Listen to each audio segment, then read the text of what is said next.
Bonjour à tous et bienvenue sur ma chaîne. Aujourd'hui, nous allons analyser un phénomène intrigant qui a marqué l'industrie musicale ces dernières années.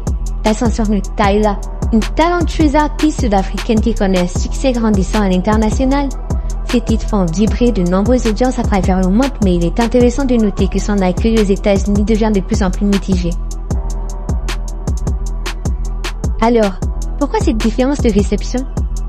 Est-ce lié à des préjugés culturels, des questions d'identité ou à des stéréotypes autour de la race et de la culture? Ou s'agit-il de barrières plus subtiles propres aux préférences musicales du public américain? Dans cette vidéo, nous allons explorer les dynamiques et les perceptions en jeu pour tenter de comprendre ces réactions. Alors, installez-vous confortablement et préparez-vous pour une discussion approfondie sur l'influence de Tyla et ce qu'elle révèle sur le marché musical mondial.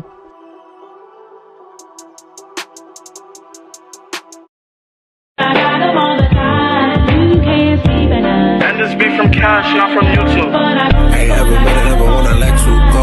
I ain't with the mood swings, wanna do things that sexual. Like, I got dozen bitches, but you special, though. I ain't never give a fuck, got a bunch of stuff I can let you know. I wanna lick.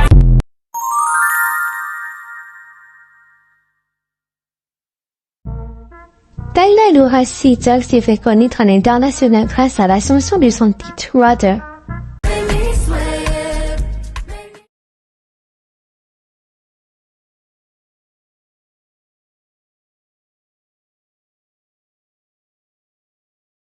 Née le 30 janvier 2002 à Johannesburg, Tyla est une artiste sud-africaine en pleine ascension. Chanteuse, compositrice et danseuse, elle développe un style unique qui mêle les influences afrobeat et pop. Diplômée du lycée Eden Glen en 2019, elle y occupait le poste de chef de la culture, un rôle qui reflétait déjà son engagement pour l'art et la créativité. Elle débute en publiant des chansons originales et des reprises sur Instagram, tout en envoyant sa musique à des personnalités de l'industrie comme Drake. Ce travail de promotion lui permet de rencontrer son premier manager, qui organise ses premières sessions d'enregistrement. En 2019, elle sort son premier single, Get It Night, en collaboration avec le producteur Cool Drink, qui remporte un grand succès en Afrique du Sud et attire l'attention du label Epic Records, avec qui elle signe en 2021 pour se lancer sur la scène internationale. Si son succès est très positif en Europe et en Afrique, l'accueil aux États-Unis est plus mitigé. Cette perception semble influencée par les barrières culturelles et les stéréotypes encore présents dans l'industrie musicale qui jouent un rôle dans la perception de son travail.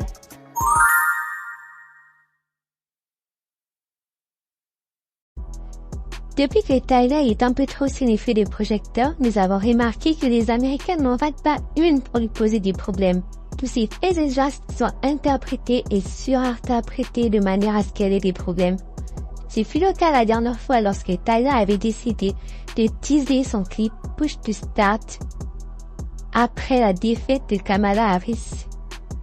Les Américains n'ont pas sauté une occasion de la dénigrer en disant que pas maintenant, en lui disant de rester tranquille ou que son community manager n'était pas bon.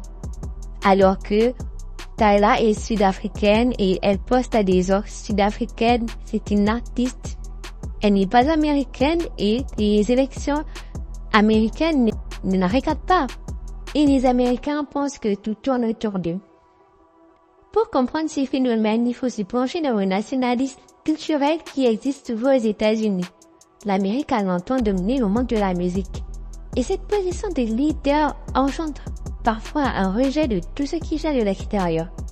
Tyla, en tant qu'artiste étrangère qui rencontre un succès mondial, remet en cause ce modèle établi, et cela dérange. Le phénomène n'est pas nouveau. D'autres genres comme l'afrobeat ou la K-pop connaissent le même. Cette situation montre un défi à l'hégémonie culturelle américaine, où les États-Unis ont eu tendance à dominer le paysage musical mondial pendant des décennies.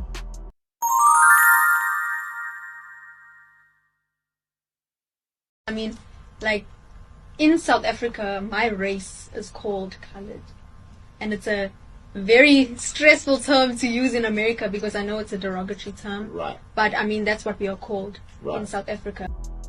Nous comprenons par là que le terme colored est un terme propre à l'Afrique du Sud et qui ne devrait pas heurter les Américains, parce que dans leur culture c'est normal que les personnes qui aient plusieurs origines combinées soient appelées colored. Mais malgré ces explications, Tyla continue toujours à se prendre des vagues de haine sur les réseaux en disant qu'elle n'est pas noire. Sur tous les posts, on peut la mentionner.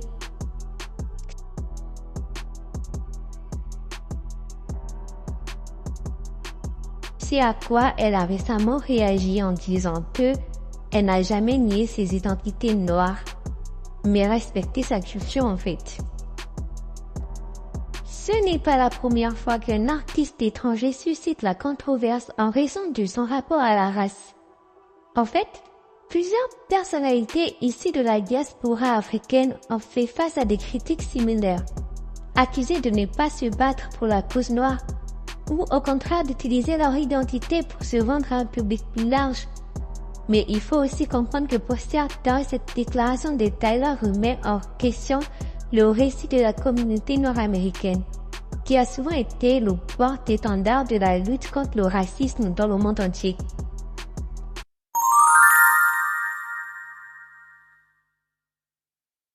Aux États-Unis, la notion de race et d'identité est un sujet délicat. Le terme colored a une histoire complexe dans le pays, souvent associé à une époque de ségrégation et de marginalisation des Noirs. En disant qu'elle est colored, Tyla semble rejeter une identité noire plus militante et s'inscrire dans une catégorie moins politique et plus fluide. Ce choix est une stratégie pour naviguer dans l'industrie musicale américaine ou une maladresse culturelle. C'est ce que se demandent les Américains. Pour beaucoup, le rejet de cette identité noire américaine a pu sembler comme un déni. Une volonté de se distancier d'une cause qui a souvent été portée par les artistes noirs américains. Mais à un niveau plus profond, cela soulève une question de ce que signifie être noir dans le monde globalisé et pourquoi certains peuvent trouver cela menaçant.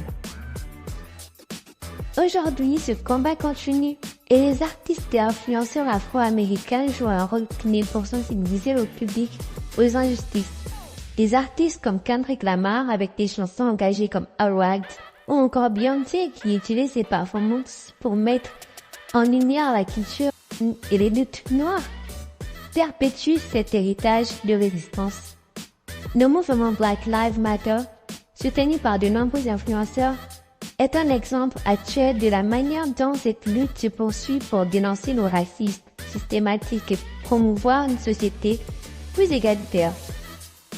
Ce combat passé et présent montre la détermination des communautés afro-américaines à se battre pour la justice et les égalités.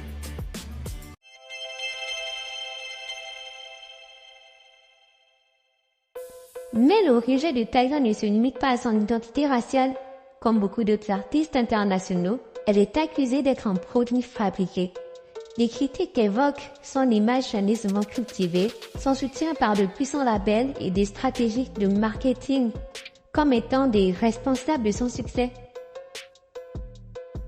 Ces accusations d'être une industrie plainte sont souvent liées à un rejet de l'internationalisation de la musique, où des artistes comme Tyla sont perçus comme des produits commerciaux, créés pour plaire à un public mondial plutôt qu'à des artistes authentiques. Ce phénomène n'est pas unique à Tyla. D'autres artistes comme Shakira ou J Balvin ont été accusés de ne pas être assez authentiques. Mais il semble que les artistes étrangers, en particulier ceux venant d'Afrique ou d'Amérique latine, soient plus susceptibles de se faire critiquer pour ces raisons. En conclusion, le rejet de Tyla par une partie du public américain semble largement injustifié. Elle ne fait que montrer que la musique n'a pas de frontières et que la culture peut se mélanger et s'enrichir. Le succès international de Tyla est une preuve que la musique peut unir les gens au-delà des frontières géographiques et raciales. Mais ce rejet est symptomatique de certaines tensions profondes qui existent encore dans la société américaine, que ce soit au niveau de l'identité raciale ou de la domination culturelle. Je vous remercie d'avoir regardé cette vidéo jusqu'à la fin. N'oubliez pas de liker et de vous abonner. À plus, bisous!